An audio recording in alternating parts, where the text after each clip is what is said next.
புசித்தாலும் குடித்தாலும் எதை செய்தாலும் வேணும்னே ரொம்ப சாதாரண ஒரு ஆக்டிவிட்டியை தேர்ந்தெடுக்கிறாரு. அந்த ஆக்டிவிட்டி அப்போ நிறைய பேர் ஒரு ஜெபம் பண்ணுறது கூட யோசிக்கிறது கிடையாது. சாப்பாட்டை வச்ச உடனே அமெரிக்காவில் சொல்லுவானுங்க, சாப்பாடை போட்டோன்னு டிகின் அப்படின்வான். டிகின்னா நல்லா நோண்டி எடுன்னுவான்.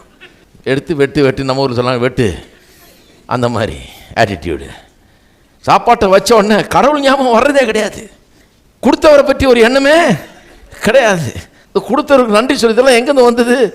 பூமியில் மழை வரலன்னா ஒன்றும் விளையாது, ஒன்றும் விளையலைன்னா சோறே இருக்காது. கடவுள் எல்லாத்தையும் கொடுத்துருக்கிறாரு, விளைச்சலை கொடுத்துருக்கிறாரு, அதுலேருந்து ஒரு ப்ராடக்டை கொடுத்துருக்காரு, தானியத்தை கொடுத்துருக்கிறாரு, காய்கறிகளை தந்திருக்கிறாரு, கறி மீனெல்லாம் தந்திருக்கிறாரு, வகை வகையாக சாப்பிட முடியுது.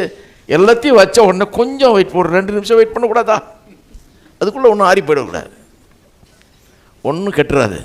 இதை கூட கர்த்தருடைய மகிமைக்காக நாம் செய்யணும். கொடுத்தவர் அவர், எல்லாம் அவர்கிட்ட வருது.